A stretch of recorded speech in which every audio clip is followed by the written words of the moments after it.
Il sait qu'il n'a plus la force sur le terrain de foot, parce qu'il y a des garçons plus jeunes qui courent. Donc vous n'avez pas vu Messi ou Ronaldo dans tous les matchs. C'est juste que, qui est capable de tirer le meilleur d'une situation donnée? Namaskaram Sadhguru. Vous êtes fan de foot. D'après vous, qui est le meilleur entre Messi et Ronaldo? Voyez, c'est tout le truc. À un certain jour, je peux peut-être mieux jouer que Messi, mais cela ne me rend pas meilleur que lui parce qu'il a gravi les marches, d'accord? Un ballon, s'il le frappe vers le but, il se peut qu'il passe au-dessus. Si je frappe, il se peut qu'il rentre. Donc je vais dire, je suis meilleur que Messi. Ça ne marche pas comme ça. Donc ce n'est pas qui est meilleur que qui, c'est juste que qui est capable de tirer le meilleur d'une situation donnée. Eh bien, comme vous parlez d'un match international, Messi a eu la chance, je dirais, de gagner ce match. Parce que, comme tout le monde a pu le voir, il a perdu sa vitesse. Il a encore des compétences fantastiques, mais il n'a pas la vitesse, il ne peut pas courir avec les jeunes, n'arrive pas à garder le ballon, mais il est très bon. Donc il réalise cela. Ce n'est pas un idiot qui va essayer de courir plus vite que ces jeunes et se tuer. Il fait juste les passes nécessaires et fait la différence. Ça, c'est un homme intelligent, n'est-ce pas? Un homme très intelligent. Il ne pense pas « je dois marquer ». Il s'assure simplement que le ballon est au bon endroit pour que quelqu'un marque. Donc il utilise ses compétences. Il sait qu'il a perdu sa force sur le terrain de foot, parce qu'il y a des garçons plus jeunes qui courent, vous savez, toujours 2, 3 enjambées devant lui. Donc, tout ce truc du... Maintenant, ce que vous demandez, c'est, la plus belle fleur, est-ce le jasmin ou la rose? Vous n'avez pas vu Messi ou Ronaldo dans tous les matchs. Si vous voyez les deux dans divers matchs de club qu'ils ont joués, là où leurs compétences ont été largement démontrées, dans les matchs internationaux, ils sont un peu à côté, parce que ce ne sont pas leurs coéquipiers habituels. Et les matchs internationaux sont un peu plus durs, pas selon les règles, parce qu'il y a les émotions nationales. Ces joueurs fins ne peuvent pas très bien jouer là. Les voyous jouent mieux. Les joueurs très fins ne peuvent pas très bien jouer dans les matchs internationaux. Dans les matchs de club, tout le monde est professionnel. Ils jouent à un certain niveau. Là, ils vont exceller. Donc, les deux ont magnifiquement excellé dans leur club. Bon, parfois, quand tu as fait un mauvais choix en entrant dans le mauvais club et tout, même si tu es un grand joueur, voyez, Ronaldo est assis sur le banc à Manchester United, parce que des problèmes, d'autres problèmes, autres que le football, vont apparaître. Ronaldo a fait de son mieux, mais vers la fin, je pense qu'il n'a pas pu faire de son mieux, parce que il n'a pas pu gérer les situations et les réalités de la vie à l'âge de 37 ans, ce qu'il devrait être. Je pense que Messi a géré cette situation de son âge gracieusement, et je pense que ça a payé pour lui. Et tout n'est pas dans ses mains, l'équipe et les situations, les équipes adverses, beaucoup de choses sont là. Donc si vous voulez voir dans la finale, est-ce Mbappé le meilleur ou Messi le meilleur? Mbappé est bien meilleur. Il joue comme Pelé, d'accord? Mais les choses n'ont pas marché. Les choses n'ont pas marché, il n'a que 23 ans. Il bouge plus vite que quasiment n'importe qui dans tout le tournoi, mais il n'a pas pu gagner. À la fin, c'est tout ce qui compte. C'est cela que vous devez comprendre. Ce qu'on fait dans nos vies n'est pas entièrement entre nos mains. Beaucoup de choses sont là. Ça t'est arrivé plein de fois, tu frappes l'arbre, mais elle tombe sur le green. C'est comme ça que tu gagnes. Ça arrive. Tu frappes, tu penses avoir frappé un super coup, mais elle rebondit ailleurs. Tu frappes un mauvais coup, mais elle revient là où elle doit aller. Eh bien, tous ces facteurs sont là. Donc, ne vous mettez pas en quête de chance en visant les arbres. Non. Vous faites de votre mieux. Ce qui arrive n'est pas entièrement entre vos mains. Cela est valable même pour les meilleurs des meilleurs champions, d'accord? Aucun doute là-dessus. Donc, ce n'est pas bien, à n'importe quel moment, de se poser cette question, même à vous-même. Suis-je meilleur que ce gars assis à côté de moi? Ne faites pas ça. Quel est mon meilleur niveau? C'est tout.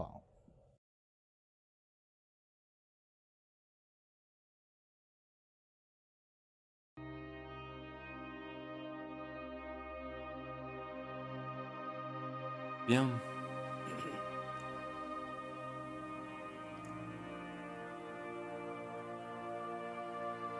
Comme vous le savez sûrement déjà tous,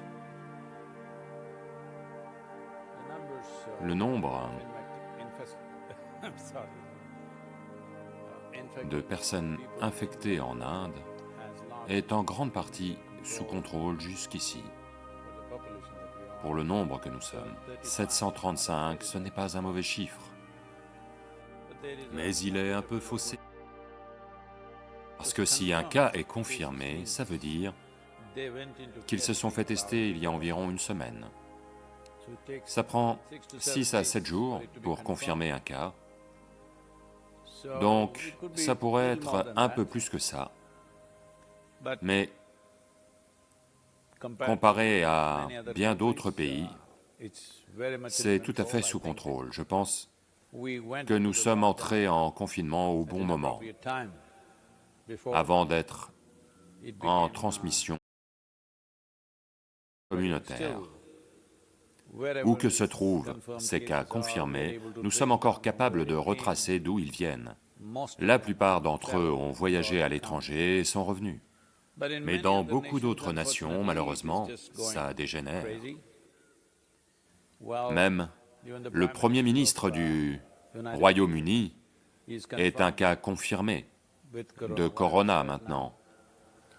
Le prince Charles est un cas confirmé. Donc ça se propage à travers toute l'île. À New York, il y a plus de 10 000 personnes. Donc, aux États-Unis, il y a des confinements partiels, je crois. Ils ont un avantage en termes d'espace que n'a peut-être pas la Grande-Bretagne. En Espagne, il y a plus de 2300 morts. L'Italie est toujours dans la même situation. Donc,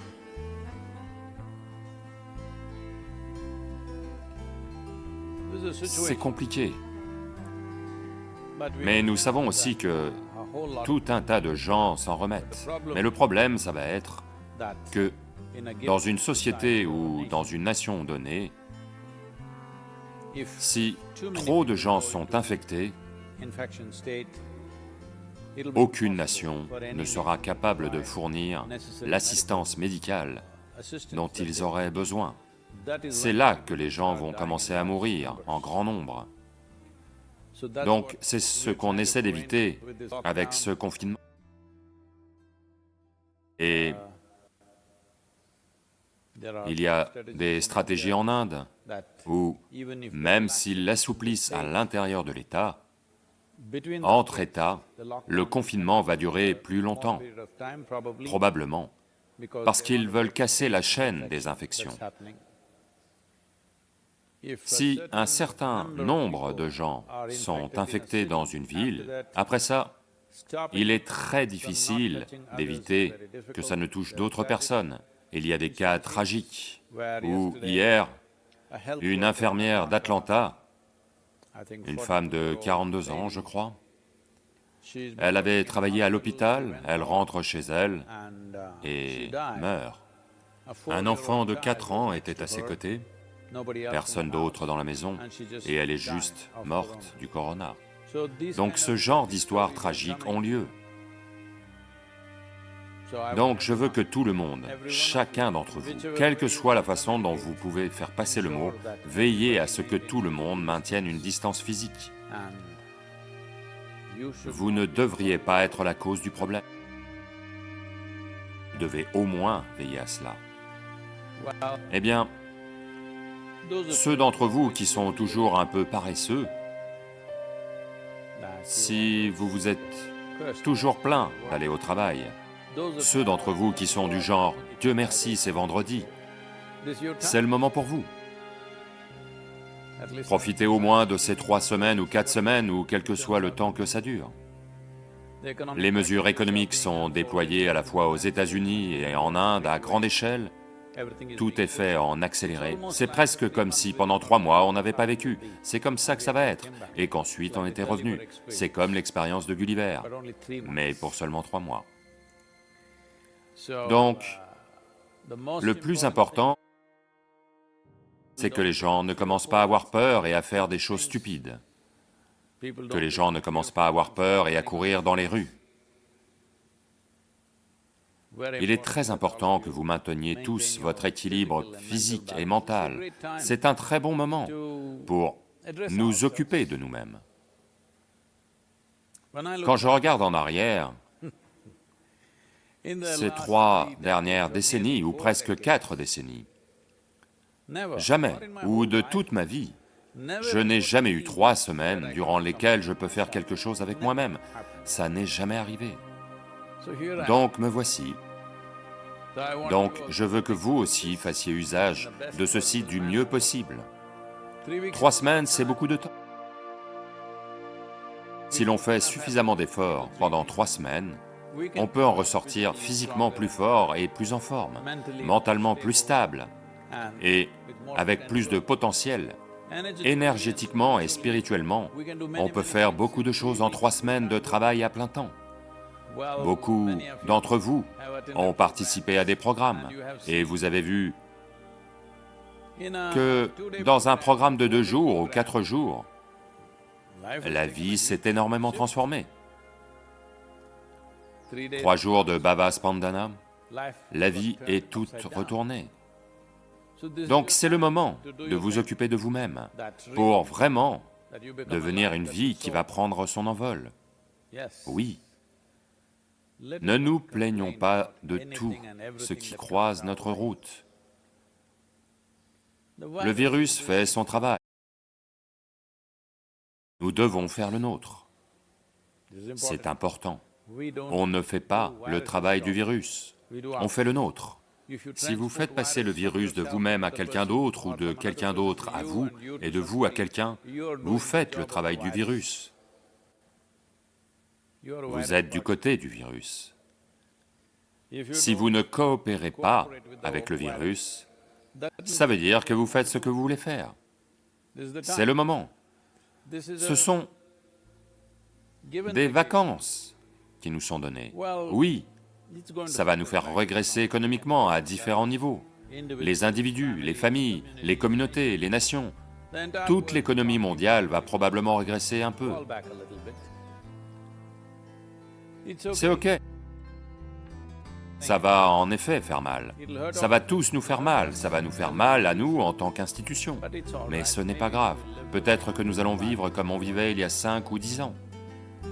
Cette époque n'avait rien de mal, c'était bien. On sera simplement comme ça. Donc, la chose la plus importante est que nous sommes en vie et que nous avons des vacances. Faisons-en bon usage. Mais les gens se plaignent, les gens... Après seulement 3 jours, la maison devient oppressante pour beaucoup de gens. Tout ce temps, ils se plaignent. « Où est mon mari? Je ne le vois qu'une fois par semaine. Où est ma femme? Elle va au travail, je ne peux pas la voir. Tu me manques, je te manque. Maintenant,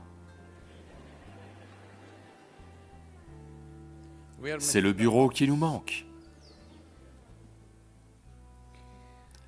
Eh bien, les relations humaines sont comme ceci.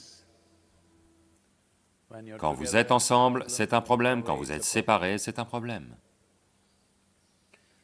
Quand ils sont absents, il n'y a qu'un seul problème, c'est qu'ils vous manquent.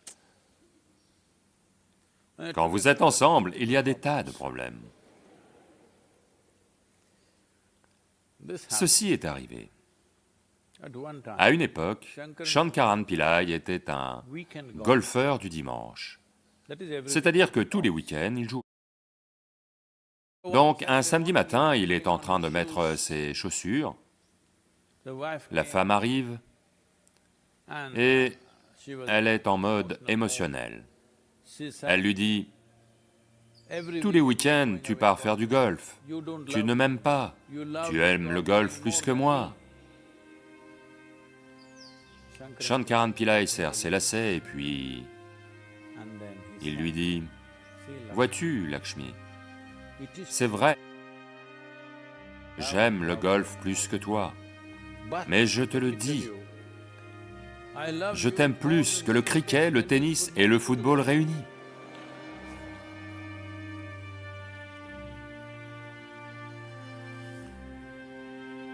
Donc, il est temps que l'on s'attaque à qui nous sommes, de quoi nous sommes faits, quelles sont nos limitations. Il est temps de s'attaquer à cela. Donc c'est le bon moment pour ça. Ne nous mentons pas à nous-mêmes. Oh, vous savez, des idées fantaisistes que vous avez trouvées dans les romans d'amour et des films et autres. Il est temps d'aborder qui nous sommes. Nous avons des problèmes. Si nous avons des problèmes, nous devons leur faire face. On pense que le problème, c'est quelqu'un d'autre. Non, non. En tant que personne, nous avons des problèmes. Il est temps de leur faire face. C'est très très important. Si vous en étiez capable tous les jours, sur le vif, tout en travaillant, ce serait fantastique. Mais si vous n'avez pas pu faire cela, c'est le moment de vous asseoir avec vous-même. Tous les ennuis que vous avez sont à l'évidence les vôtres. Le patron n'est pas dans le coin. Vous ne pouvez pas lui faire porter le chapeau. Il n'y a plus d'embouteillage. Vous n'y êtes même pas. Vous ne pouvez pas accuser les embouteillages de vous rendre fou. Vous n'avez pas à vous rendre au bureau à l'heure, donc vous ne pouvez pas le reprocher à cela. Vous êtes assis chez vous et devenez fou. De toute évidence, c'est vous. Il est temps de s'attaquer à cela. Les relations humaines deviennent ce qu'elles deviennent, principalement parce que la plupart des gens pensent « l'autre personne devrait être la source de ma joie ». Non, c'est à vous de faire en sorte d'être la source de joie pour l'autre personne. Tout le monde veut toujours rencontrer cette personne merveilleuse qui n'existe pas. Voyez, j'ai suffisamment d'expérience dans la vie, je vous le dis, une telle personne n'existe pas. Parce que même, vous savez, aujourd'hui, tout le monde, du moins en Inde, dans la tête des gens, l'être humain le plus beau et le plus merveilleux est Krishna. Il danse, il chante, il aime, il est fantastique, ok? Mais ces femmes se plaignent sans cesse à leur époque. Donc, même ces femmes se plaignent. Parce que vous pensez toujours que quelqu'un d'autre doit être merveilleux. Il est temps, ces 3 semaines sont une bonne quantité de temps pour devenir cette personne merveilleuse que vous espérez rencontrer. Vous devenez cette personne merveilleuse que vous voulez que tous les autres soient. C'est votre chance. Si vous devenez cette personne merveilleuse, eh bien, les autres aussi peuvent en profiter. Mais par-dessus tout, vous en profitez. C'est la chose la plus importante. Si vous êtes assis ici, si vous êtes un merveilleux être humain, vous en profitez. Oui, les autres aussi peuvent en profiter, c'est merveilleux. Mais s'ils ne sont pas là, vous profitez d'être un merveilleux être humain. Vous êtes en compagnie d'un être humain merveilleux en permanence. Ceci, tout le monde doit le faire. Et maintenant, ce virus vous a donné l'occasion d'être 3 jours à la maison. C'est le bon moment pour le faire. Certains d'entre vous sont à l'ashram, les autres à la maison. C'est le bon moment pour le faire. Vraiment le bon moment. Faisons-en bon usage. Des questions? Sadhguru, la première question est de S. Upadhyaya. Namaskaram Sadhguru. En parlant de Dhyana Linga, vous aviez dit qu'il est possible d'y accéder de n'importe où. Ces derniers mois, j'ai un désir très fort de faire l'expérience de votre présence live 24/24, où que ce soit dans le monde. Pourriez-vous, s'il vous plaît, me donner une méthode pour y arriver? Qu'entendez-vous par live? Vous voulez que je sois sur Internet en permanence? Parce qu'aujourd'hui, live ne veut pas dire que je suis en vie. Live veut dire que je suis en ligne. Donc, comprenons ceci.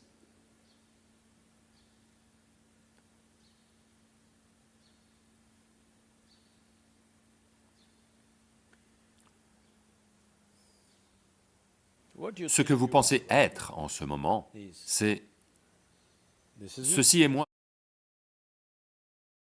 Eh bien, on vous a suffisamment parlé de ça, fait suffisamment de processus avec vous, pour vous montrer que ce que vous pensez être votre corps est une accumulation.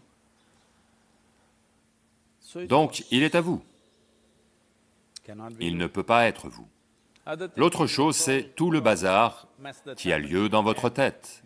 Vous pensez, c'est moi, le contenu du mental. Eh bien, cela aussi est une accumulation qui est aussi à vous, parce que personne d'autre ne la veut. Donc, c'est à vous, mais ce n'est pas vous. Donc, ce que vous ne connaissez pas, vous savez que vous existez, mais vous ne savez pas quelle est la nature de votre existence. Donc, toute l'idée du processus spirituel et les outils qui sont mis en place pour faire apparaître cela ou amener cette expérience dans la vie des gens, tous les outils,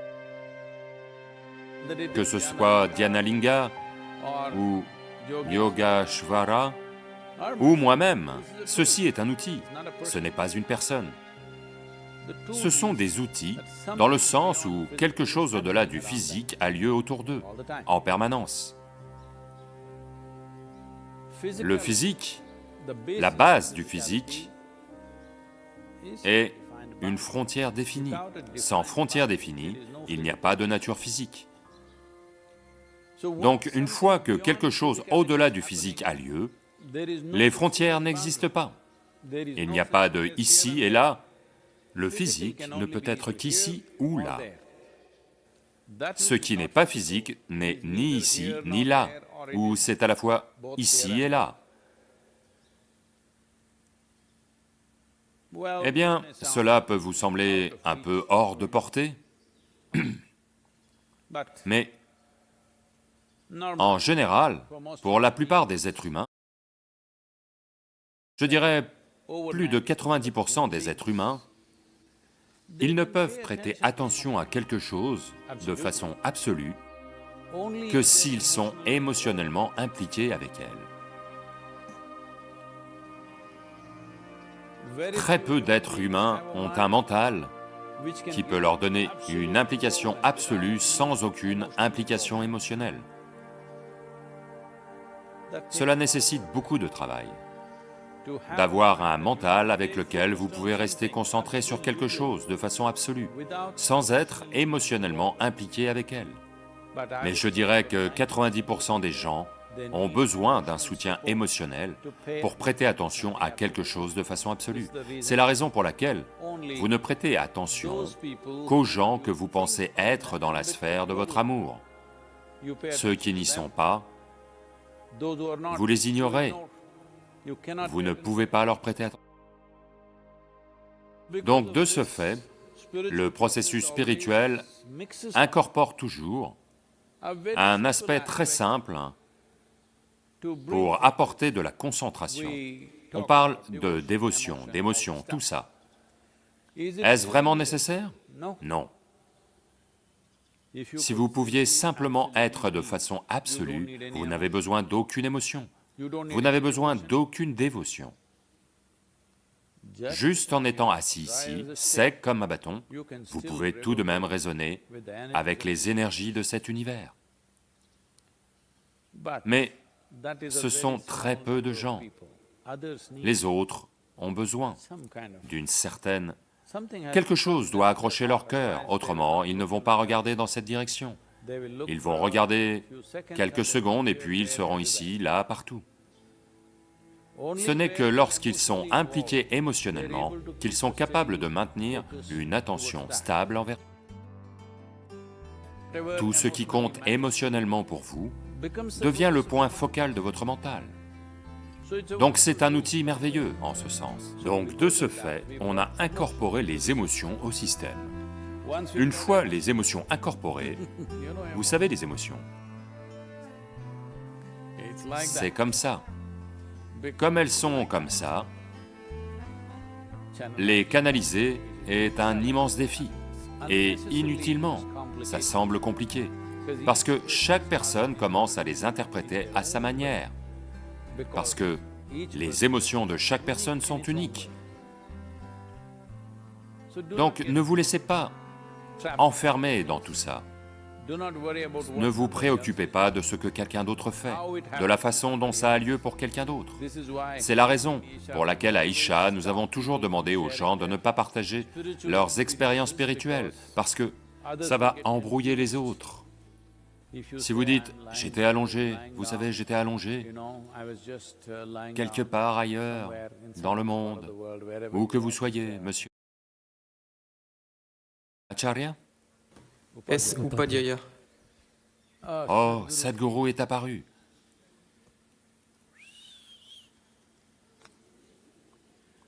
Tout un tas d'ennuis pour moi. Parce que maintenant, toutes sortes de gens vont commencer à dire « Sadhguru est arrivé et a fait ceci, Sadhguru est arrivé et a fait cela ». En général, ça commence par de bonnes choses.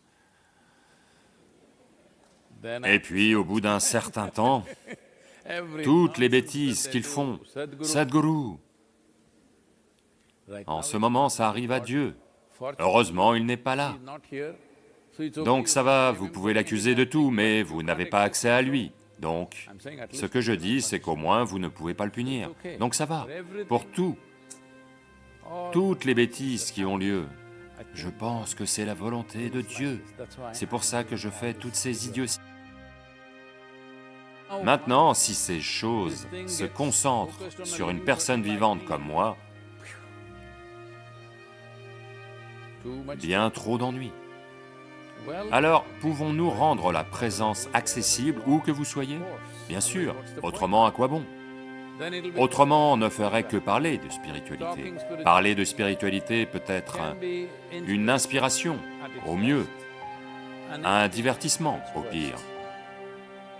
C'est tout ce que ça peut être. En parler, en parler, en parler. L'inspiration est nécessaire au départ. Mais si vous avez besoin d'inspiration toute votre vie, vous êtes un cas désespéré. L'inspiration est comme l'allumage, elle fait démarrer le moteur. Une fois que le moteur a démarré, si vous continuez à actionner l'allumage, ça fait des bruits. C'est la même chose avec les gens. Une fois qu'ils sont suffisamment inspirés, il n'y a pas besoin de continuer à les inspirer, ils vont devenir fanatiques. Si vous n'arrêtez pas d'inspirer les gens, ils vont devenir des fous, qui vont faire les choses les plus illogiques et les plus terribles dans le monde. Trop d'inspiration. L'inspiration est comme l'allumage. Pour faire démarrer quelqu'un, une petite poussée. Après ça, c'est terminé. Après ça, ils doivent avoir des processus et des méthodes avec lesquels ils peuvent avoir accès, plus que tout, d'une façon ou d'une autre, quelle qu'elle soit, de l'implication. Donc on parle d'une forme consacrée comme Dhyanalinga, ou moi-même, ou vous-même. Quand on vous a initié, j'ai parlé de cela, mais la plupart du temps on évite d'en parler. On appelle encore Shambhavi une initiation. Ce n'est pas vraiment une initiation, parce que rien n'est donné, c'est une sorte de consécration. Tout ce que vous avez à faire, c'est votre pratique. Ce n'est pas comme Shakti Chalana Kriya ou la méditation Shunya, où il y a un processus spécifique. Là, tout ce que vous faites, c'est comme balayer le temple. Tous les jours, les gens balaient le temple de Dhyanalinga. Ils ne rechargent pas Dhyanalinga ou autre. Il n'y a pas de rituel, il n'y a pas de processus. Juste balayer le temple, le garder propre. C'est tout ce que vous faites avec Shambhavi. Vous ne faites rien pour vous booster. Vous ne faites que le garder propre parce que c'est consacré. Si vous ne le gardez pas propre, imaginez, si vous ne lavez pas vos vitres, soudain, même le soleil semble ne pas être assez brillant. Même le soleil n'est pas assez brillant, parce que vos vitres ne sont pas propres, ou vous avez la cataracte. Soudain, même le soleil n'est pas assez brillant. Cela peut facilement se produire. Donc tout ce que vous devez faire, c'est le garder propre. Sadhguru, je fais ma pratique une fois par mois. Pardon, une fois par jour? Je suis juste méchant. Juste comme ça, vous savez, c'est les vacances.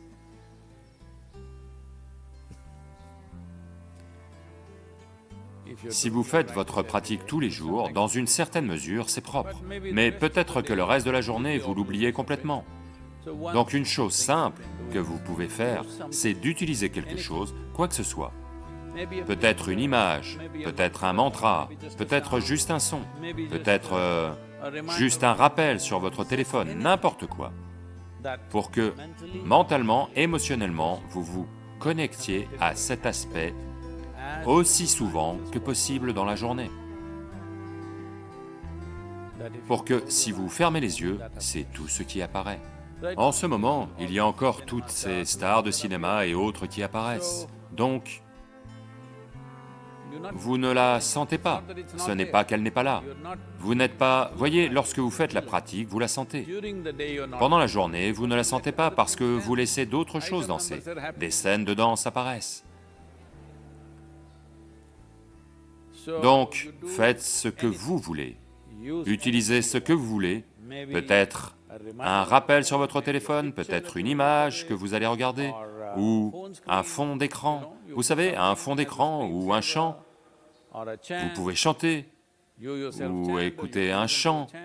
Faites quelque chose. Tout ce qu'on cherche à faire, c'est que, mentalement et émotionnellement, vous soyez concentrés dans une direction. Si vous faites ça, la présence va être forte. Même maintenant, elle est présente. Mais c'est comme avec une cataracte, comment pouvez-vous voir? Vous essayez juste de faire disparaître la cataracte, c'est tout. Il est très possible de faire l'expérience de toute dimension de la vie qui n'est pas limitée par la nature physique. Vous n'avez pas de problème à la sentir et à en faire l'expérience et à la connaître. La distance n'est pas un problème, il n'y a pas de distance pour une dimension non physique. La distance est une manifestation du physique. S'il y a 1 centimètre, il y a 1 kilomètre, s'il y a 1 kilomètre, il y a 10 000 kilomètres, c'est comme ça. Du centimètre à l'année-lumière. Il n'y a de distance qu'à cause des objets physiques. S'il n'y a pas de physique, la distance ne veut rien dire. Donc, ce n'est pas une dimension physique.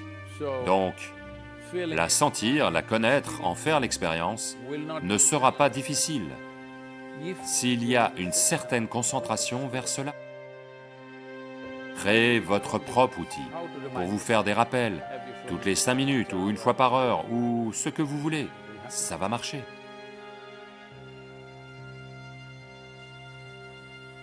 Sadhguru, la question suivante est de Sonia. Namaskaram Sadhguruji. Je suis de Berlin. Avec plus de silence à l'extérieur, les bruits intérieurs deviennent très bruyants. Pourriez-vous m'éclairer sur les vibrations intérieures et le son intérieur? Oh, de Berlin. Habituellement, les gens ne m'appellent pas Guruji, parce que Guruji est honorifique. Je suis très embarrassé par de telles choses. Sadhguru est une description. C'est comme dire orthopédiste, ou ophtalmologiste, ou gynécologue, ou neurologue, c'est exactement pareil. Sadhguru est juste une description. La description ne me dérange pas parce que ça veut dire gourou sans éducation. Personne ne vient débattre des écritures avec moi, parce qu'ils savent que de toute façon je ne les connais pas. C'est juste pour être sûr qu'on ne passe pas de temps à essayer de débattre et de discuter de choses dont on n'a pas la moindre idée et dont on ne s'est jamais préoccupé. Mais Guruji est un titre honorifique. Ne me faites pas ça. J'ai vécu d'une certaine manière, dans le sens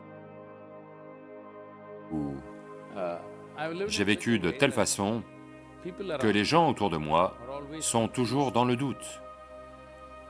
Qui est-il en fin de compte? C'est très important pour moi, parce que s'ils font une quelconque conclusion, alors il est très difficile de travailler avec eux. Être incertain veut dire qu'au moins vous réalisez que vous ne savez pas. ce qui est bien. Si quelqu'un parvient à le savoir à travers une expérience très profonde, ça me va.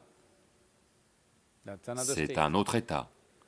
Mais il n'est pas nécessaire de tirer de belles conclusions sur quelqu'un. Il n'est pas nécessaire de tirer de mauvaises conclusions sur quelqu'un. Donc, tous les titres honorifiques viennent de là, du fait que les gens tirent des conclusions positives sur quelqu'un. La valeur de ce que je suis n'est présente que lorsque vous me regardez simplement, sans aucune conclusion. Vous verrez, vous serez extrêmement désorienté. Vous n'avez pas suffisamment prêté attention à moi, parce que la plupart du temps, vous me voyez assis ici, dans un satsang, ou dans ce genre de contexte. Donc, vous ne m'avez pas vu dans divers contextes. Si vous me voyez dans diverses situations, vous serez extrêmement désorienté, ce qui est très bien. Ça veut dire que vous êtes incapable de tirer une conclusion, parce qu'une conclusion est la mort. Une conclusion veut dire qu'il n'y a pas de possibilité. Si vous tirez une conclusion sur moi, sans le savoir, en tant que chercheur, vous allez tirer une conclusion sur vous-même. Ça veut dire que la recherche est terminée. Une fois que vous tirez une conclusion, où est la recherche? Vous pouvez vous dire chercheur, ça n'a absolument aucun sens. En ce qui concerne les vibrations à Berlin, eh bien, les vibrations extérieures se sont arrêtées, c'est ça qu'elle dit? Oh. Les voitures ne rugissent pas dans les rues.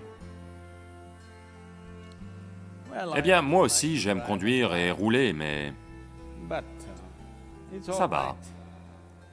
Peut-être que chaque année, on devrait réfléchir à ça vraiment en tant que monde, en tant que génération.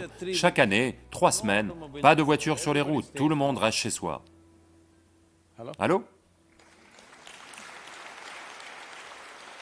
Où est le problème? Il ne va rien se passer. Tout le monde en même temps. Éteins toutes les fichues choses dans le monde, à l'instar des écoliers qui font une pause pour les vacances. Tous les êtres humains font une pause. Oh, toutes les autres créatures de la planète vont célébrer. Donc, si toutes les machines à Berlin se sont arrêtées, les voitures allemandes ne rugissent pas,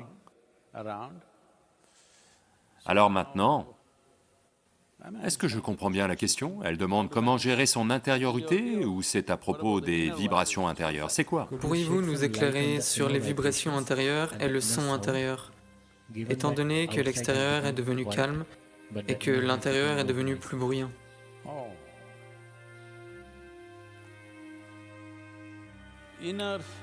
L'intérieur n'est pas devenu bruyant, il n'a jamais été bruyant. Il n'y a pas de bruit dans cette région. C'est juste que, comme vous n'êtes pas occupé, vous devenez préoccupé. La plupart des gens pensent habituellement qu'ils sont occupés, mais si vous regardez leur vie, 60% du temps, ils sont juste préoccupés. C'est comme ruminer l'herbe, vous savez? Ce qui s'est passé hier, vous le ruminez encore. Cette capacité n'est pas présente dans votre corps.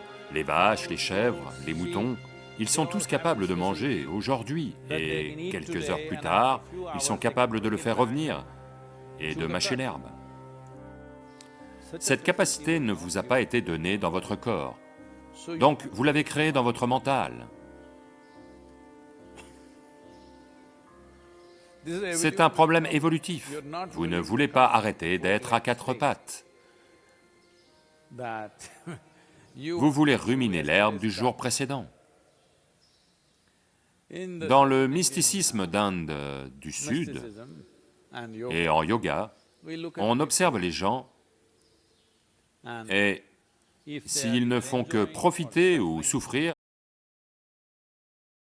de ce qui a eu lieu dans le passé, du fait de leur activité passée, maintenant ils profitent de quelque chose, mais maintenant ils font tout à fait autre chose, sans comprendre qu'ils ne font que profiter de bienfaits passés et que ça pourrait s'arrêter à tout instant. On dit « Ayo Pasaya Sadam ».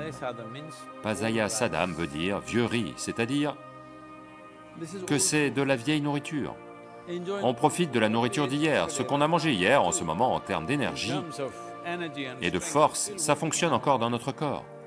De même, ce qu'on a fait hier, ou il y a 10 ans, ou il y a une vie, peut-être qu'on en bénéficie encore. Mais si vous ne faites pas quelque chose en ce moment pour faire avancer cela, ça va s'épuiser.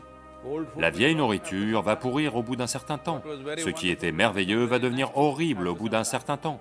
Tout un tas de gens qui, soi-disant, réussissent dans le monde passent par là, à différents stades de leur vie. Ils vont profiter des résultats et des karmas du passé.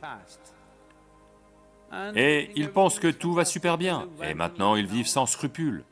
Un jour, soudain, ça les frappe, pas nécessairement de l'extérieur, la plupart du temps ça vient de l'intérieur. Leur propre structure psychologique, leur propre corps font une telle chute qu'ils n'arrivent pas à croire que ça leur arrive. C'est parce que vous vivez de vieille nourriture. Il est important que vous cuisiniez de la nourriture fraîche tous les jours, c'est très important. C'est la raison pour laquelle le karma actuel est très important. Je veux que vous compreniez qu'il n'y a pas de bruit dans votre intériorité, il n'y a pas de vibration dans votre intériorité, il n'y a pas de son dans votre intériorité. C'est uniquement dans votre tête. C'est parce que vous ruminez de la vieille. Maintenant, si vous êtes occupé par des activités, vous allez oublier certaines des choses qui ont lieu dans votre tête aujourd'hui. Mais une fois vos mains inoccupées, alors vous verrez, ça va continuer. Donc que dois-je faire? Eh bien, on vous a appris bien des méthodes, n'essayez pas de l'arrêter parce que vous ne pouvez pas l'arrêter. La seule méthode, c'est de vous distancer de cela. Il y a bien des méthodes pour vous distancer. Si vous faites Shambhavi ou Shunya, à coup sûr, ce sont des processus puissants. Autrement, vous pouvez faire Isha Kriya.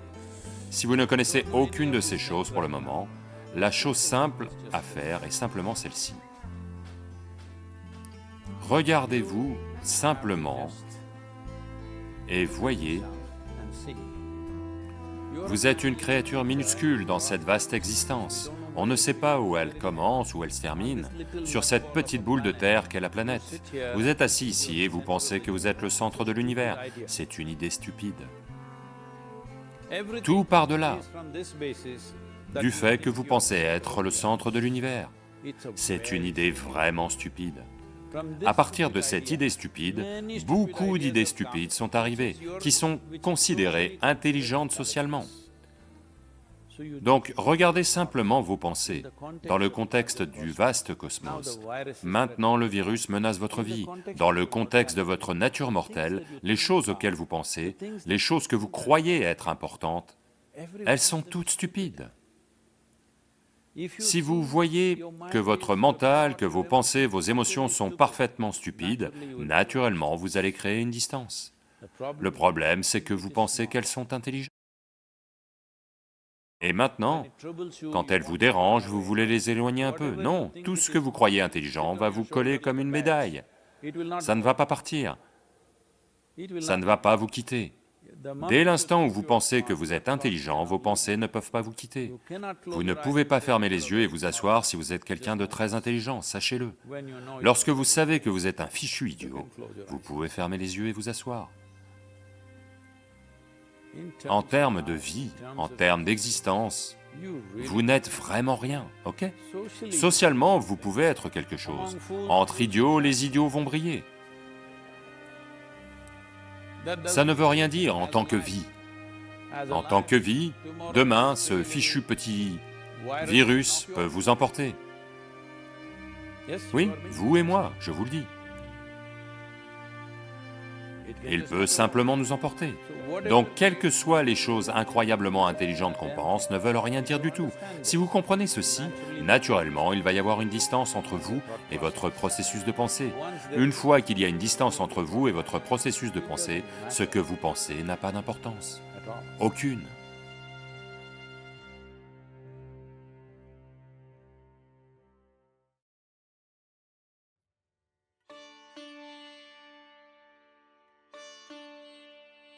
Une fois que vous êtes entré dans cet espace que vous appelez humain, à partir de là, votre évolution n'est plus naturelle.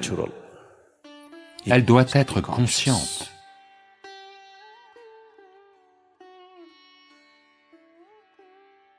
Si vous ne devenez pas conscient, il n'y aura aucun progrès à partir de là. Les singes peuvent progresser, l'homme ne peut pas progresser. Il ne peut progresser que consciemment. Quelque part, la nature a fait confiance à votre intelligence. La nature a cru que, avec l'intelligence que vous avez, de toute façon, vous choisiriez l'élévation, pas l'abaissement. Mais vous avez essayé de vaincre la confiance de la nature, mais ce n'est pas possible. Peu importe de combien de manières vous vous laissez aller, quelque part, quelque chose aspire à quelque chose de plus grand, n'est-ce pas? Oui, vous vous remplissez de richesses et de saleté et de tout, mais le désir n'est toujours pas parti. Alors, quand le désir devient intolérable, vous cherchez. Lorsque vous cherchez, ne pouvez-vous pas chercher ce qui est en vous par vous-même? Vous le pouvez. Mais c'est une voie inexplorée. Parce que c'est une voie inexplorée, si vous y allez par vous-même, vous savez ce qui est arrivé à Christophe Colomb? Il voulait arriver en Inde et atterrit là-haut. C'était une voie inexplorée, n'est-ce pas? Simplement par accident, il a atterri sur ce continent. On entend seulement parler de ceux qui ont atterri quelque part. Savez-vous combien n'ont jamais atterri nulle part?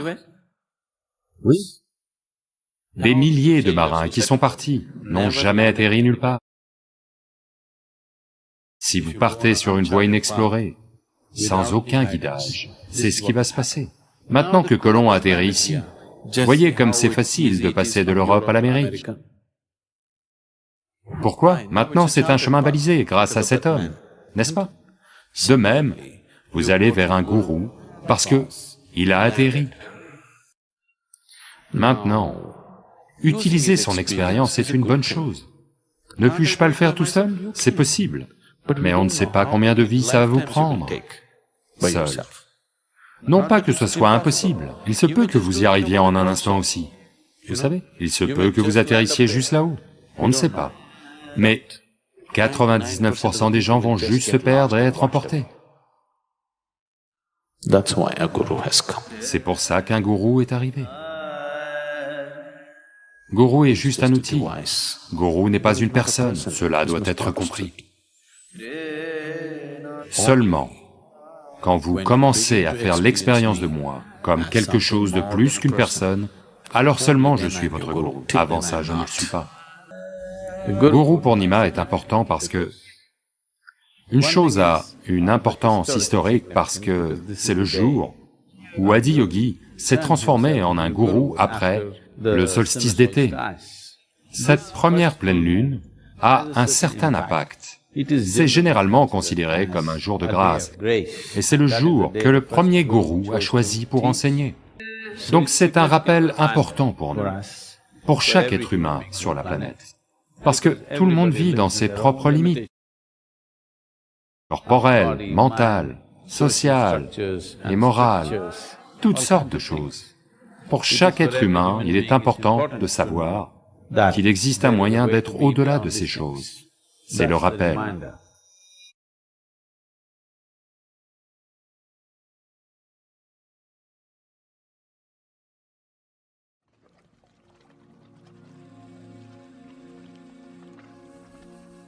Namaskaram, Sadhguru.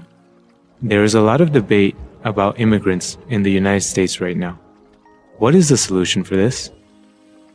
L'Amérique est une terre d'immigrants, d'accord? Encore aujourd'hui, il y a un afflux important. Si vous ouvrez vos portes et vos murs, je pense qu'en 3 mois, vous aurez une population d'1 milliard. Ok? Donc les migrations sont un énorme problème. Si 1,6 milliard de personnes se mettent à migrer, au cours des 8 à 10 prochaines années, c'est censé avoir lieu, ça a déjà lieu. Imaginez juste quelle ville sera habitable dans le monde. Imaginez juste demain matin, s'il y a 20 millions de personnes en plus à Los Angeles, pouvez-vous leur construire des logements? Pouvez-vous leur fournir les services de base? Pouvez-vous assurer leur éducation?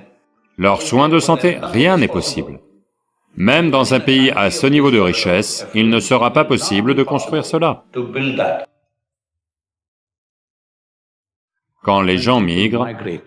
Voyez, vous devez comprendre ceci, en ce moment, entre l'Afrique et les États-Unis, en Espagne, Italie, tous ces endroits, chaque année, des milliers de gens se noient en mer. Ils ne sont pas signalés. Les médias ne vont pas rapporter ça. Personne ne veut rapporter ça parce que ce sont des gens non désirés. Mais quelques morts seront rapportés. Des morts sont rapportés. Est-ce que quiconque peut rapporter la souffrance humaine de quitter son pays, traîner sa femme et ses enfants et aller quelque part? Cette souffrance, est-ce que quiconque pourra jamais la rapporter? Je vous le demande. La mort est-elle la seule chose qui compte? La souffrance humaine compte, n'est-ce pas? La souffrance humaine ne peut pas être rapportée par les médias. Ce n'est que s'il y a des morts qu'ils vont dire 100 personnes sont mortes, 200 personnes sont mortes. Mais ce n'est pas la vraie chose. Ces milliers de gens qui ont quitté leur pays, où ils ont vécu depuis toujours, et qui arrivent et cherchent désespérément ici et là, perdant leurs femmes et enfants et maris, et cherchant partout, ce n'est pas une petite chose. Les migrations non planifiées sont un processus très cruel. Et ce n'est pas dans un seul pays, ça a lieu partout. Donc les gens atterrissent dans des endroits inconnus sans savoir ce que c'est, surtout pour les femmes et les enfants. C'est une histoire d'horreur. 1 ou 2 générations traversent une véritable histoire d'horreur.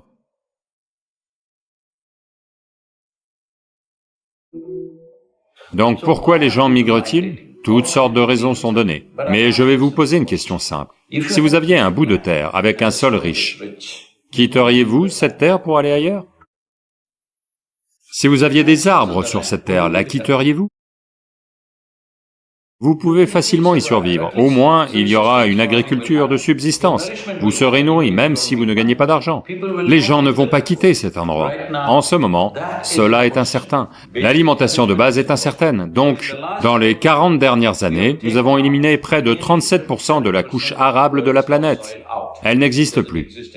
On l'a mangée, on l'a jetée, on en a fait autre chose, mais elle n'est plus là où elle devrait être. Donc nous avons des sols pour encore 80 à 100 récoltes. Quel est notre plan pour demain?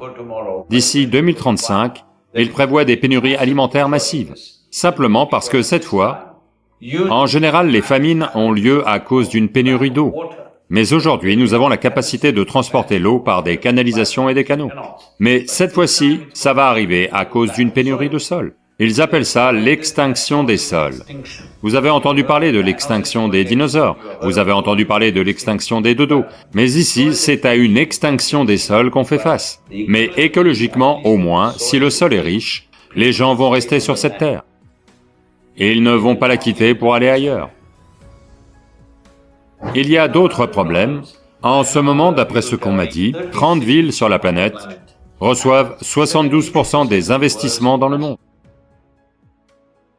Avec des investissements si disproportionnés, de toute évidence, les gens vont tous s'entasser au même endroit. Il faut les répartir. Pour que les investissements soient répartis, qui va risquer de répartir son investissement dans un endroit où il est plus difficile de faire des affaires? Vous devez créer un fonds qui permettra de l'argent un peu plus facile.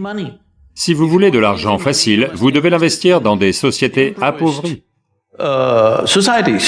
Donc, on se penche sérieusement là-dessus, on essaie de travailler avec l'ONU et les grandes entreprises pour mettre en place un trust où les entreprises recevront des prêts à taux réduits avec des échéances longues, 12 à 15 ans, pour avoir le temps d'arriver sur place, de former les gens, de créer des talents et de créer un business, et de créer des revenus sur place pour que les gens n'aient pas à partir. Quel genre de business? Eh bien, les entreprises peuvent décider quel genre, selon le terrain, les gens, la nature, de tout ce qui est là, l'écosystème. Mais si on ne fait pas cela maintenant, si on ne répartit pas l'investissement mondial dans différents endroits, vous verrez, quand une partie de la population vit avec tant de confort et de bien-être, et qu'une autre partie n'a rien, vous ne pourrez pas le contrôler. Pendant toutes ces années, vous l'avez contrôlé parce qu'il n'y avait pas de transport. Vous comprenez? Aujourd'hui, tout le monde a des transports. Quand 1,5 milliard de personnes commencent à se déplacer, pas un mur, les gens vont essayer de construire des murs partout. Et un mur n'est une solution que jusqu'à ce que la marée atteigne un certain niveau. Quand la marée va monter, elle va déborder le mur. D'une façon ou d'une autre, ils vont entrer, peu importe quelle barrière vous érigez. Dans les 10 prochaines années, ils vont de toute façon venir, à moins d'investir dans divers endroits et de créer des revenus. Les entreprises doivent être structurées comme ça. Votre ambition, quelle qu'elle soit, je veux que vous compreniez cela. Vous allez le réaliser au fur et à mesure de votre vie, mais si vous le réalisez tôt, c'est mieux. En termes d'activité, quelle que soit l'activité qu'on effectue dans le monde, la profondeur avec laquelle on touche une autre vie est la satisfaction la plus profonde de l'activité. C'est le but de l'activité, vraiment. Voulez-vous écrire un livre que personne ne veut lire? Non. Voulez-vous cuisiner quelque chose que personne ne veut manger? Voulez-vous construire un bâtiment où personne ne veut vivre? Quand vous faites quelque chose, vous voulez que ça touche la vie de quelqu'un. Donc si c'est comme ça, vous devez réfléchir en ces termes. Comment avoir un impact sur un maximum de vies et où peut-on le faire? Si on ne crée pas cette opportunité et qu'on permet aux migrations d'avoir lieu, vous allez voir des choses terribles arriver. Ce phénomène va prendre une ampleur énorme si on ne répartit pas l'investissement, si on ne répartit pas les entreprises dans les sociétés qui sont coincées dans la pauvreté à l'heure actuelle.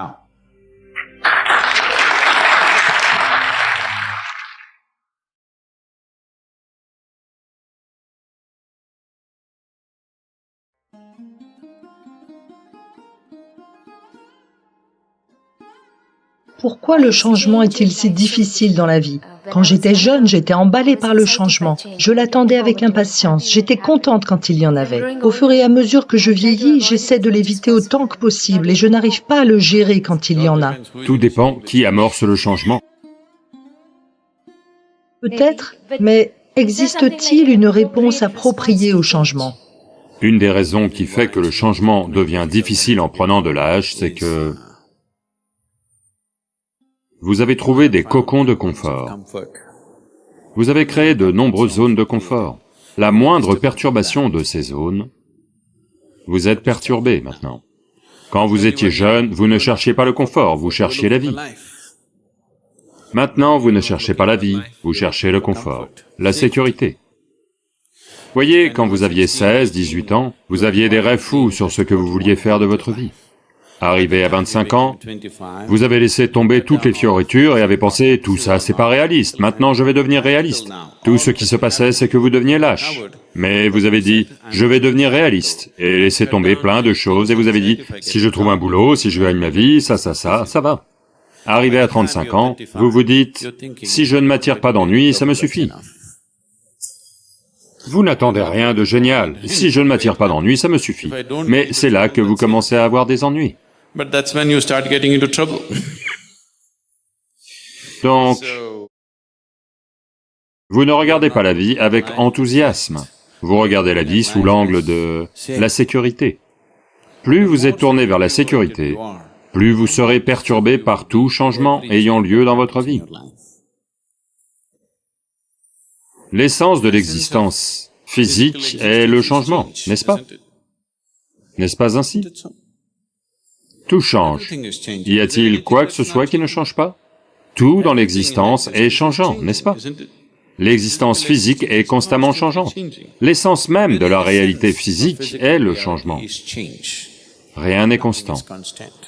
Même les soi-disant états statiques sont de nature dynamique, tout est changeant. Donc si vous résistez au changement, vous résistez à la vie. Si vous voulez une vie sans changement, il y a un bel endroit où rien ne change, c'est votre tombe. Soit vous devez aller dans votre tombe, soit vous devez atteindre l'éveil, si vous ne voulez pas de changement. Alors, quelque part à l'intérieur, tout est pareil.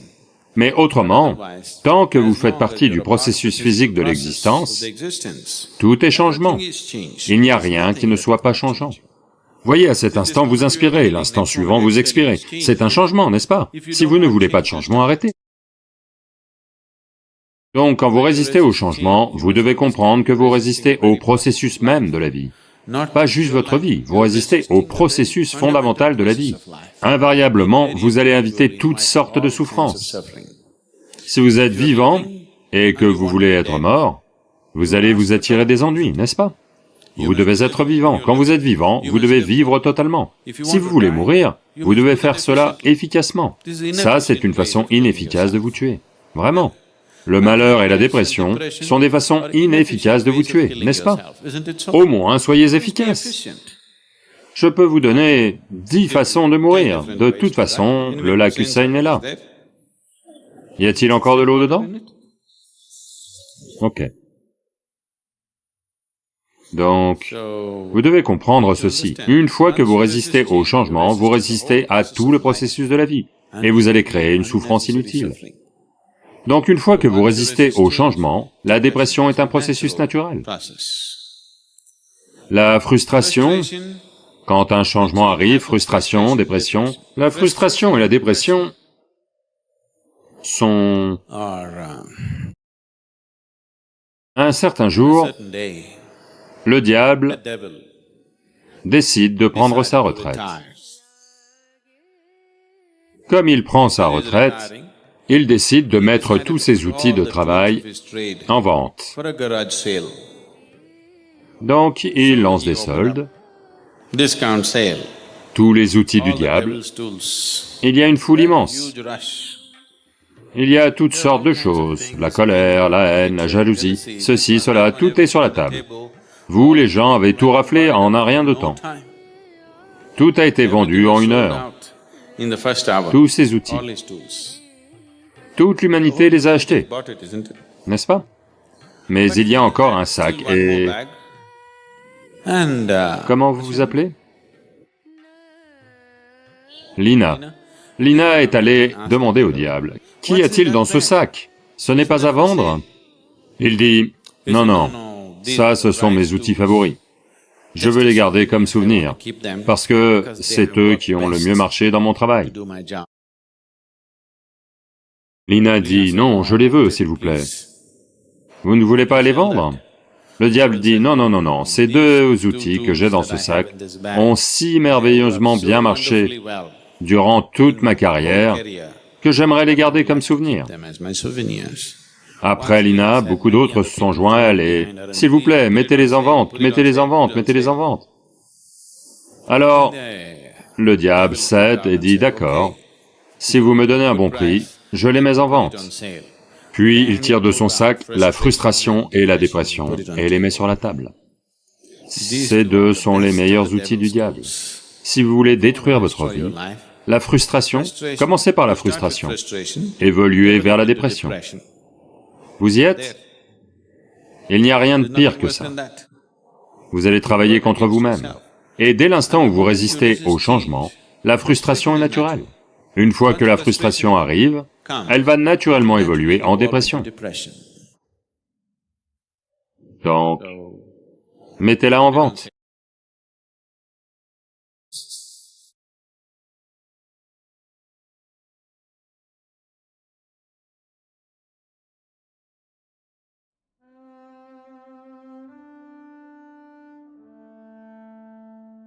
Pranam Sadhguru, la foi déplace les montagnes.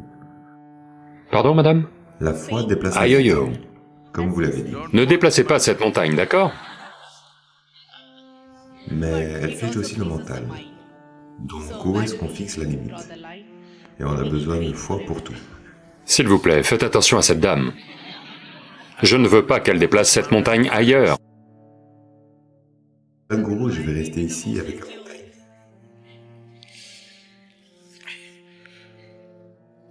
Les gens qui visitent l'ashram, parfois je les rencontre quelque part et ils viennent me dire « Quel endroit merveilleux vous avez créé !» Je n'arrête pas de leur dire « Je n'ai pas créé les montagnes. » Parce que l'aspect le plus merveilleux de l'ashram, ce sont les montagnes. Donc, ne la bougez pas, s'il vous plaît. Déplacer une montagne est un crime. De bien des façons, la foi a été un crime sur cette planète. Les pires crimes ont été commis au nom de la foi. Oui. Déplacer une montagne est à coup sûr un crime. Vous pouvez vous déplacer quelque part, ne déplacez pas la montagne. Donc, elle peut déplacer les montagnes, mais elle fige le mental, à coup sûr. Quand on dit foi, on a totalement mal compris ce qu'est la foi. C'est devenu un système de croyance. Vous croyez quelque chose et vous pensez que vous avez une certaine foi. La façon dont le mot foi est utilisé aujourd'hui, c'est un certain ensemble de croyances et une certaine foi. Un autre ensemble de croyances est une autre foi. Dans ce contexte, cette citation. Si vous croyez juste quelque chose, fermement, soit parce que vous êtes né dans cette culture, soit parce que quelqu'un a vraiment travaillé sur vous, soit parce qu'une autre compulsion vous a poussé à y croire. Dès l'instant où vous croyez, c'est ça, alors il n'y a plus besoin de votre mental. Le mental est un outil pour l'exploration, pas pour tirer des conclusions.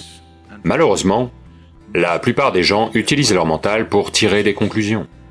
Ce mental ne sert pas à tirer des conclusions, c'est un outil pour l'exploration, pour que vous puissiez continuer à regarder la vie de façon de plus en plus profonde, à des niveaux plus profonds d'expérience et de connaissance. C'est ça l'importance du mental. Si vous deviez juste tirer des conclusions, vous n'auriez pas besoin d'une structure mentale aussi complexe. Vous n'en avez pas besoin. Maintenant, la maladie du doute et de la suspicion, vous essayez de la guérir avec la foi. Non. Vous devez juste affiner votre logique. Vous devez affiner la nature de votre mental, de sorte que vous devez comprendre qu'il existe un moyen d'être dans ce monde sans prendre aucune position, d'où les postures de yoga. Vous comprenez? Se tordre comme ci, comme ça, parce que... pour comprendre que je ne veux prendre aucune position particulière dans ma vie. Je ne suis pas coincé comme ci ou comme ça. Je veux connaître la vie dans toutes les directions possibles. Toutes les possibilités. Qu'est-ce cette vie? Je souhaite les connaître, tant que je suis en vie.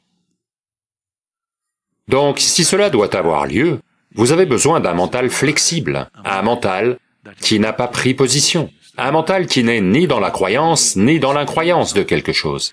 Voyez, ne pensez pas que l'incroyance est une option.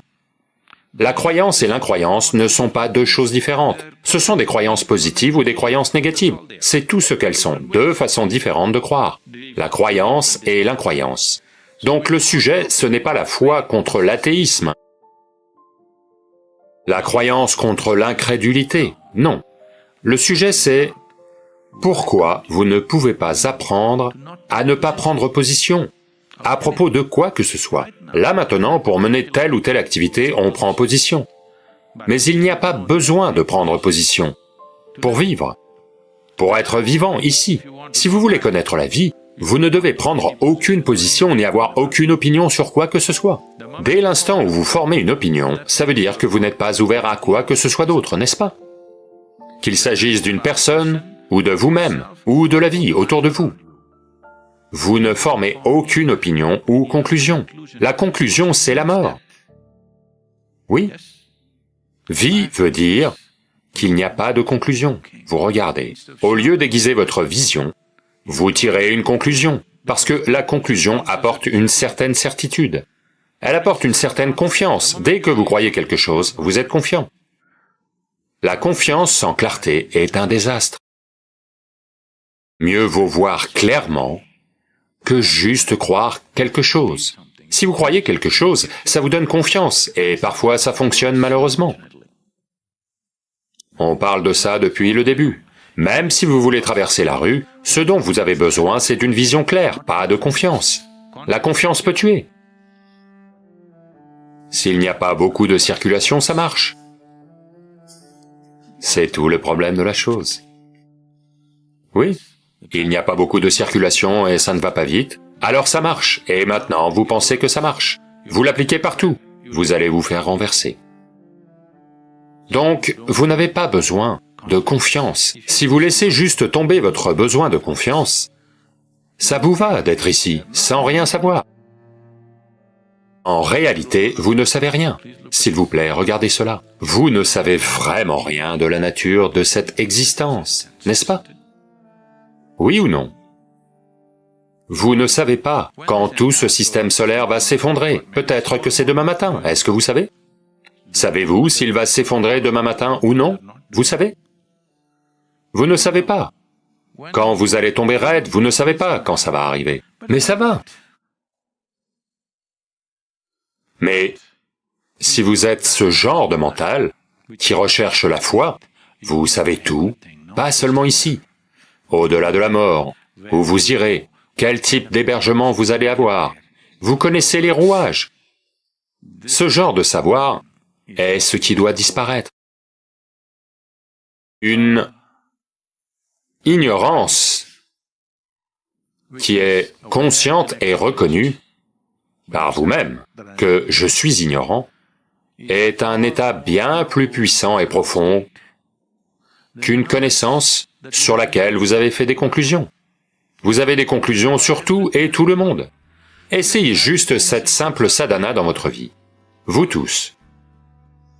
Quelles que soient les conclusions que vous ayez sur vous-même, sur les personnes qui vous entourent, sur les situations qui vous entourent, abandonnez-les simplement ce soir. Demain matin, réveillez-vous simplement et regardez tout d'un œil neuf. Faites cela tous les jours, au moins, voyez si vous pouvez maintenir ça pendant la première heure après vous être réveillé. Vous allez voir, ça va demander beaucoup de travail. Vous comprenez? Ça va demander beaucoup de travail, 24 heures par jour, de tout regarder d'un œil neuf. Si vous regardez tout d'un œil neuf, vous n'allez pas manquer une seule possibilité. Tout est vivant pour vous. Là où les gens ne voient rien, vous allez voir toutes sortes de choses. Là où les gens voient des problèmes, vous allez voir des possibilités dans la vie.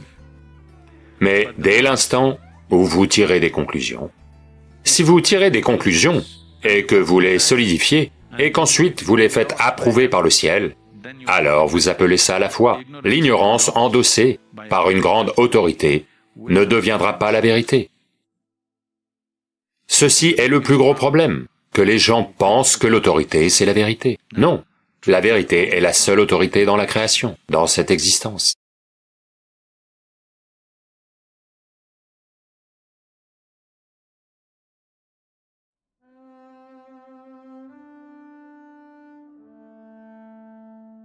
Quand vous regardez votre vie, la façon dont vous la vivez, bien des fois, vous aurez remarqué que vous êtes gouverné par des émotions compulsives.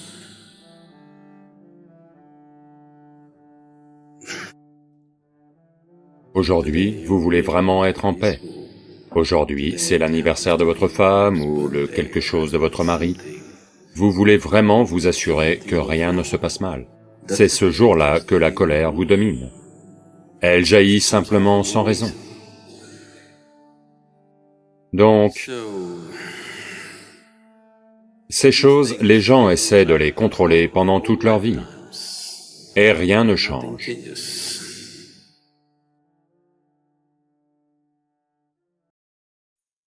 La mécanique du mental, la façon dont le mental fonctionne, correspond juste à la structure de la substance karmique. Parce que le mental est juste une accumulation. Selon le genre d'accumulation que vous avez, c'est comme ça qu'il fonctionne. Si quelqu'un veut aller au-delà des limitations, ou au-delà de la compulsivité qu'un certain type d'accumulation crée en nous, soit il doit s'élever à un autre niveau de conscience avec lequel il peut devenir libre, ou une autre façon, c'est qu'il doit transformer ses énergies. S'élever à de plus hauts niveaux de conscience, en général, est très trompeur. Tout le monde pense être à de très hauts niveaux de conscience. Si vous les testez, ils vont échouer misérablement, parce que la nature du mental est telle que il peut vous tromper jusqu'à la fin. Les gens croient qu'ils ont changé, de très nombreuses fois, simplement parce que leur situation est devenue un peu plus favorable. ils ont changé. Si les situations deviennent extrêmes, à nouveau, ils retombent au même endroit. Oui, l'avez-vous remarqué? Encore et encore? Donc transformer vos énergies est un chemin plus sûr, un chemin plus certain. Vous marchez sur un terrain solide. Et tout ce qu'il vous faut, c'est un certain engagement et une certaine implication dans une certaine pratique. Si l'on travaille suffisamment sur ces énergies, avec le bon niveau de compréhension et de guidage, si cela est fait, très facilement, on peut devenir éveillé au niveau de ces énergies. Ces énergies seront éveillées. Sa conscience ne sera peut-être pas allée plus loin, mais ces énergies seront éveillées. Ceci est quelque chose que l'on fait dans de petits groupes de gens depuis longtemps. Shiva aussi en a parlé.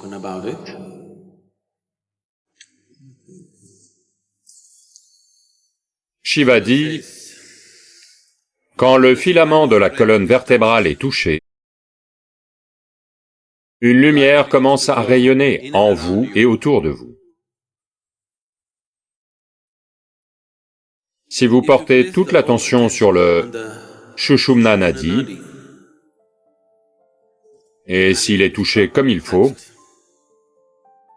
alors il devient vivant et il rayonne. Une fois qu'il rayonne, lentement, l'énergie va mûrir en très peu de temps, et l'énergie va devenir éveillée. Elle rayonne. Vous avez le rayonnement d'un être éveillé, mais vous n'avez pas la conscience d'un être éveillé. Si simplement vous vous asseyez tranquillement, vous êtes un être puissant. Si vous ouvrez la bouche, vous êtes un idiot, c'est comme ça que vous serez.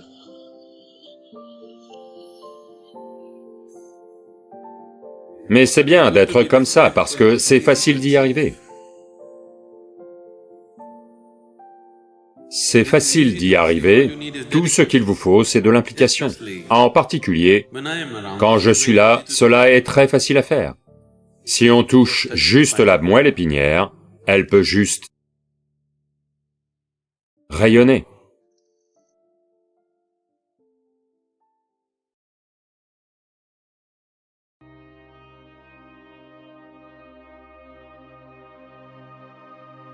Sadhguru, j'ai une question très difficile. Pour moi, c'est une question très difficile.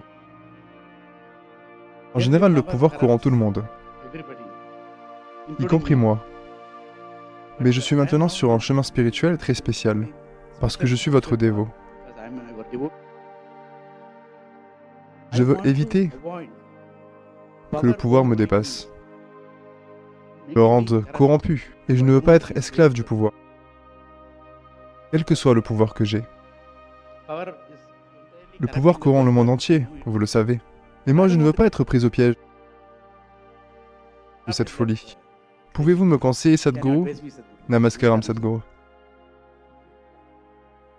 Le pouvoir ne corrompt pas, qui que ce soit qu'il est. Les gens sont corrompus. Quand ils obtiennent du pouvoir, ça devient super visible. Quand ils sont quelque part, le microscope n'est pas sur eux, donc vous ne les voyez pas. Quand ils atteignent des positions de pouvoir, leur corruption trouve du volume. Elle s'exprime différemment. Mais quelqu'un qui n'est pas corrompu ne va pas devenir corrompu à cause de ci ou ça.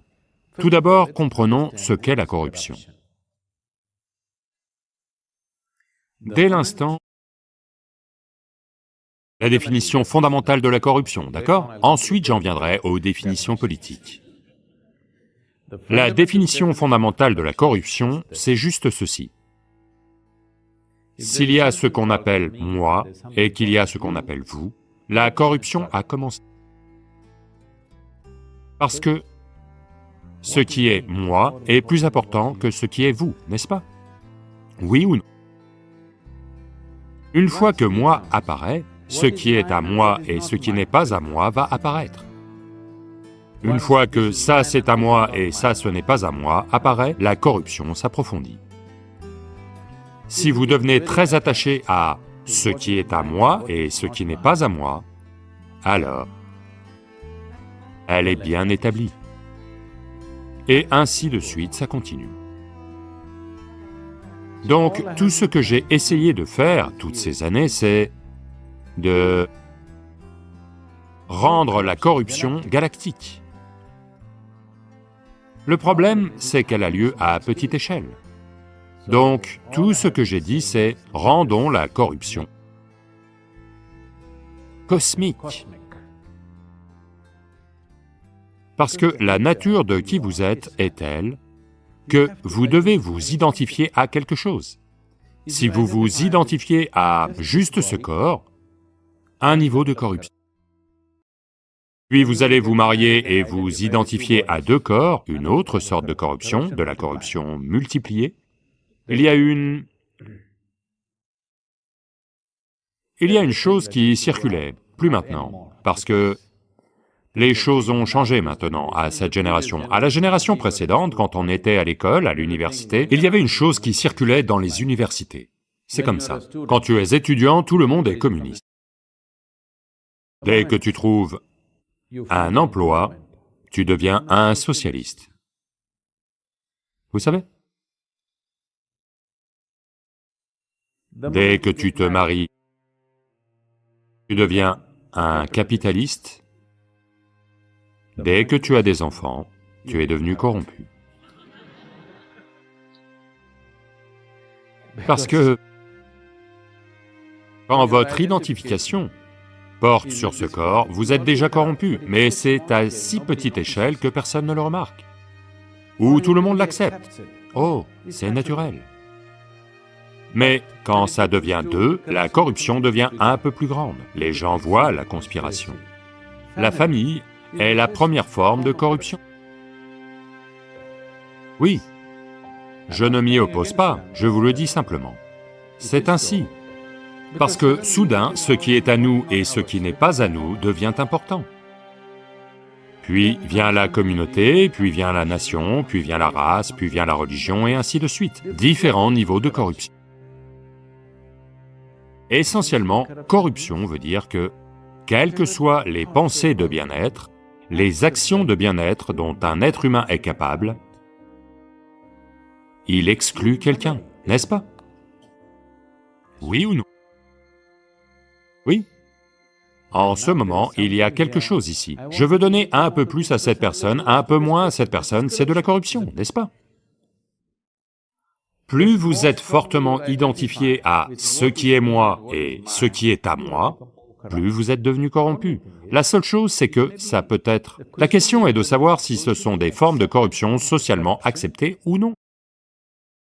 Si quelque chose arrive à votre famille, vos enfants, et que des seaux de larmes apparaissent, quand des enfants courent sans vêtements ou nourriture dans le ventre, dans les rues, aucune larme ne vous est jamais venue, aucune pensée ne vous est venue. Vous êtes corrompu, essentiellement, vous êtes corrompu. Si on fait de vous le président, votre corruption sera rapportée dans les médias. Oui.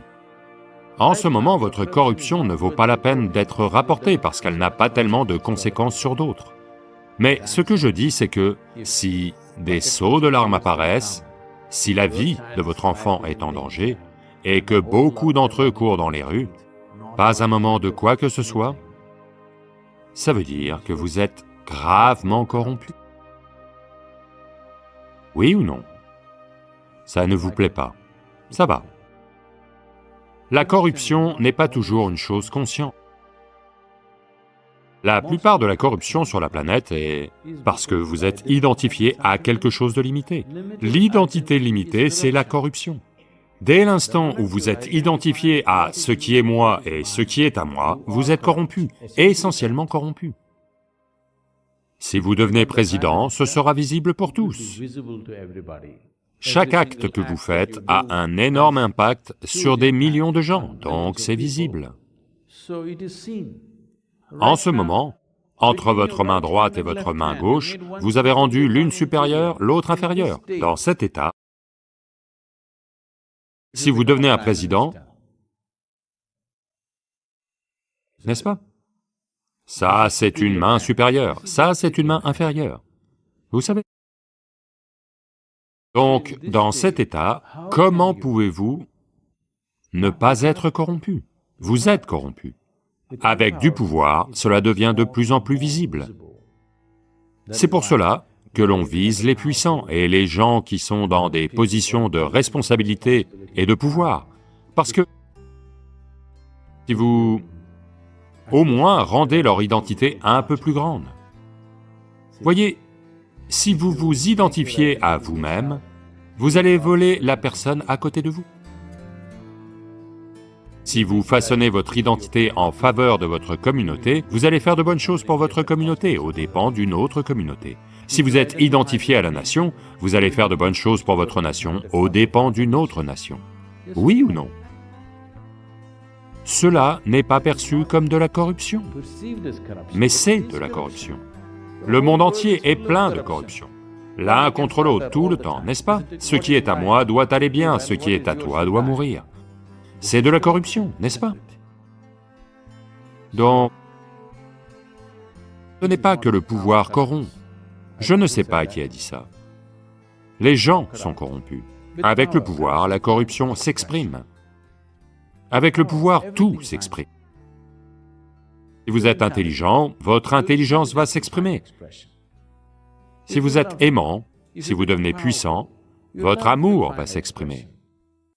Si vous êtes corrompu, votre corruption va s'exprimer, sans changer la qualité de base de qui vous êtes. Vous voulez corriger l'extérieur? Non. Il y a un arbre qui produit des fleurs, il y a un arbre qui produit des épines. Plus vous renforcez les deux, l'un va produire plus de fleurs, l'autre va produire plus d'épines. Donc, corrigeons notre pédigré d'abord comme il faut. Si vous corrigez d'abord votre pédigré, d'où est-ce que vous venez? Venez-vous de votre identité biologique? Ou êtes-vous, voulez-vous vivre ici avec votre identité divine? C'est le choix que vous avez. Si vous êtes identifié à la biologie de qui vous êtes, vous serez de toute façon corrompu. Comment pouvez-vous ne pas l'être? Parce que la biologie est un processus limité. Si vous êtes identifié à cela, tout à l'extérieur sera extérieur. Si vous êtes identifié au divin, quand vous dites « je suis un dévot », c'est ce que ça veut dire, que j'ai dissous toutes mes identités limitées et je ne suis identifié qu'à une seule chose. Si tel est le cas, vous devriez devenir le président du monde, et ce sera super, le monde sera bien. Ah, le bien-être de l'un aux dépens d'un autre. Le bien-être tel qu'il peut être pour toute vie sur cette planète. C'est là que vous n'êtes pas corrompu, n'est-ce pas?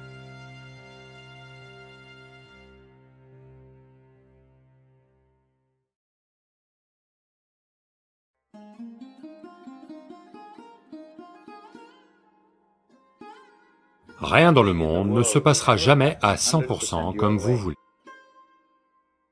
Cette personne-ci doit avoir lieu comme vous voulez. Votre corps et votre mental ne coopèrent au mieux que lorsque votre expérience de la vie est agréable. Ceci étant l'usine chimique la plus complexe, nous pouvons vous apprendre à être un excellent manager de cette usine, pour que vous soyez toujours dans la félicité absolue.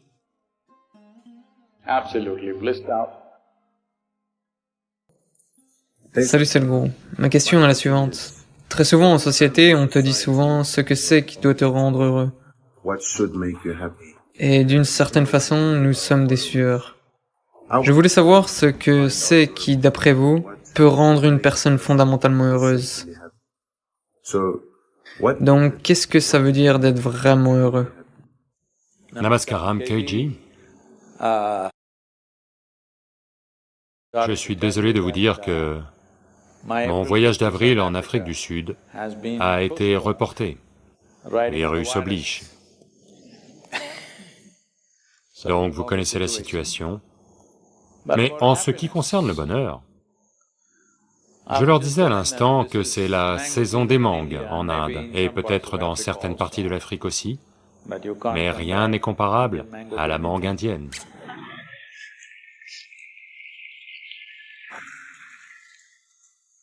Eh bien, Maintenant, quand on s'approche d'un manguier, c'est une période où tous les jeunes garçons et filles cherchent. Les perroquets sont là aussi. Ils lèvent tous les yeux vers les mangues. C'est dans cette direction qu'on regarde, parce que c'est là qu'est la douceur. Supposez que vous alliez sous le manguier et commenciez à creuser. Y a-t-il la moindre chance que vous mangiez un jour une mangue? Je vous le demande, est-ce possible? Donc, ce qu'on doit comprendre, c'est que l'expérience humaine est causée en nous. Quoi que ce soit, joie ou malheur, souffrance ou extase, douleur ou plaisir, est causée en nous. Mais nous essayons de corriger le monde pour être heureux.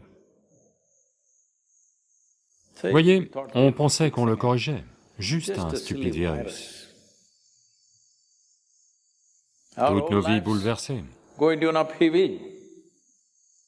Donc en ce moment, tous nos programmes sont annulés et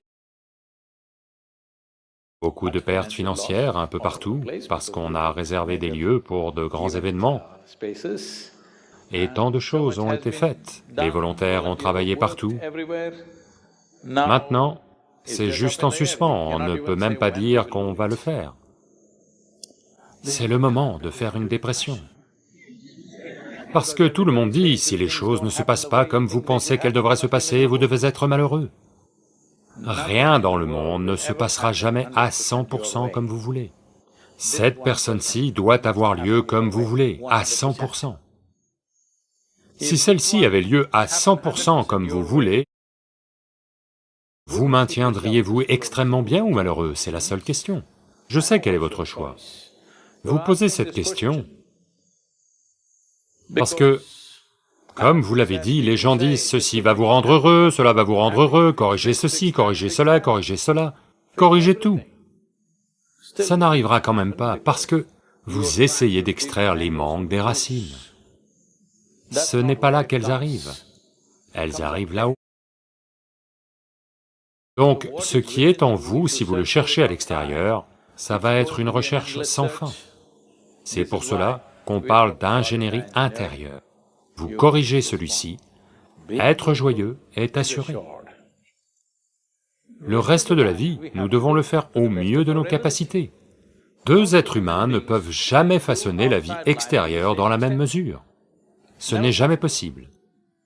Deux êtres humains ne peuvent jamais le faire pareil, quand il s'agit du monde. Mais si vous êtes joyeux, vous ferez au mieux de vos capacités, et c'est tout ce qui compte.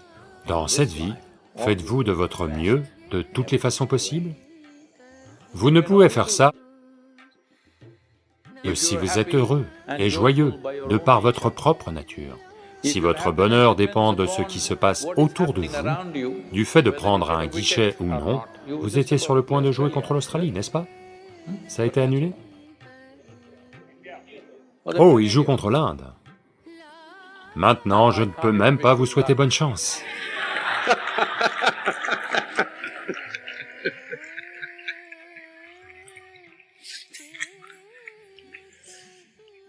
Maintenant, vous ne pouvez lancer et jouer au mieux de vos capacités que quand votre corps physique et votre intelligence coopèrent avec vous.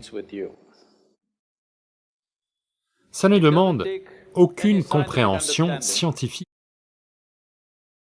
Si vous faites une évaluation sensée de vous-même, vous pouvez clairement voir que votre corps et votre cerveau ne coopèrent au mieux que lorsque votre expérience de la vie est agréable, ce qui est ce que vous appelez bonheur.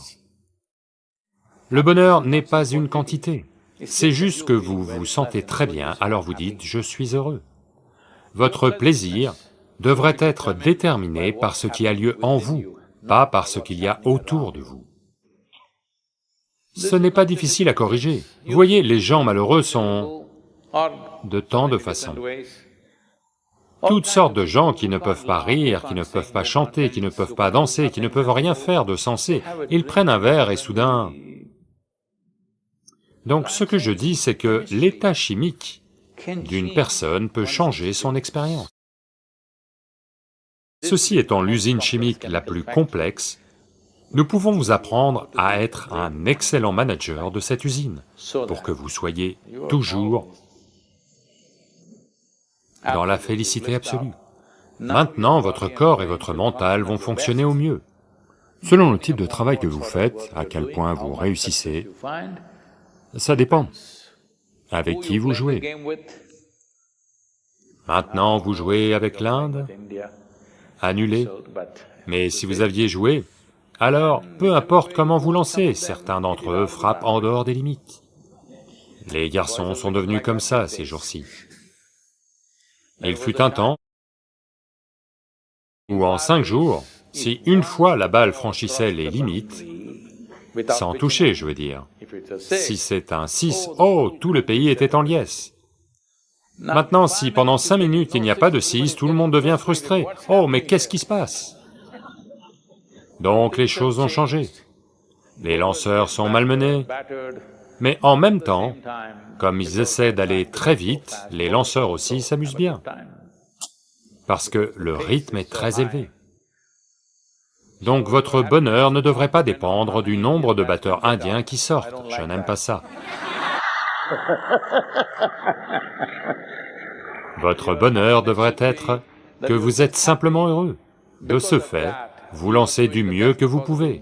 KG, je vous souhaite le meilleur. Oh. C'est dangereux de parler avec un joueur sud-africain en ce moment.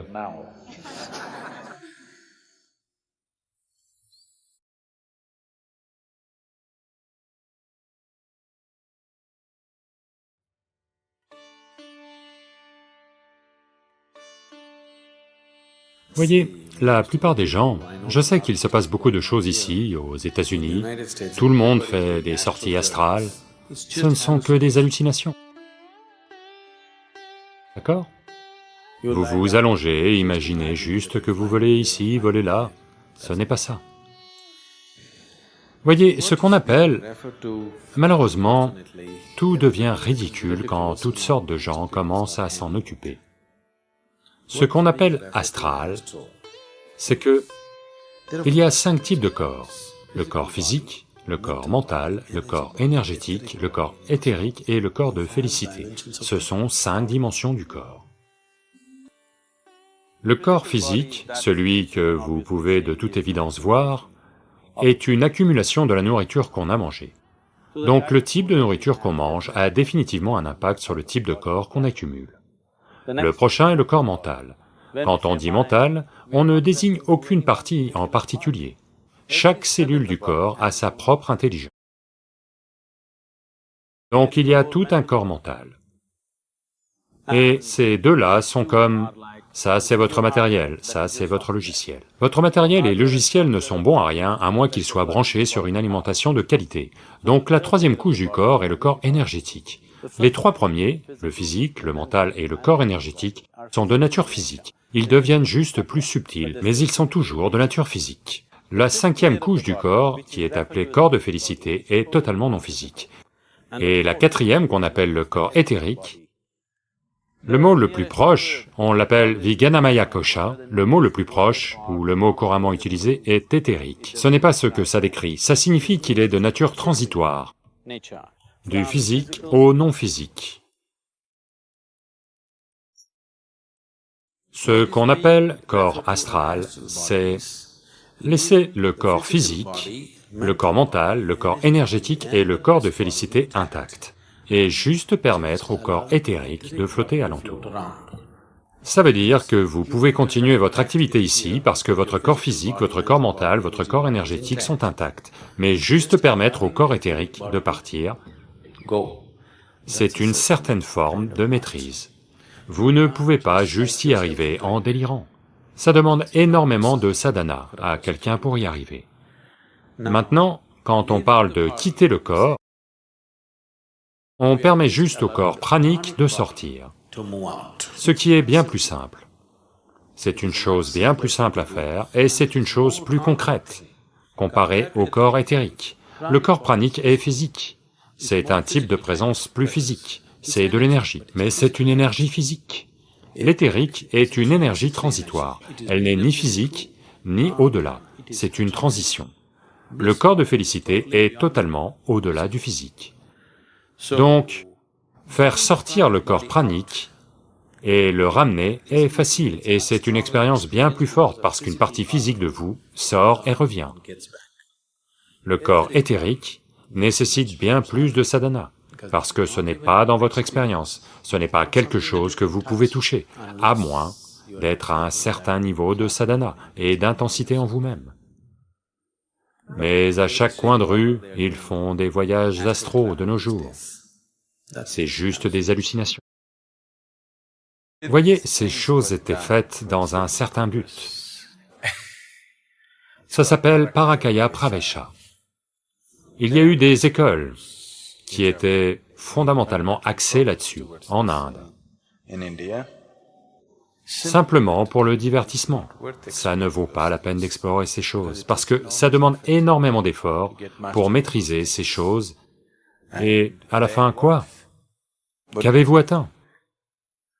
C'est sans conséquence au niveau spirituel.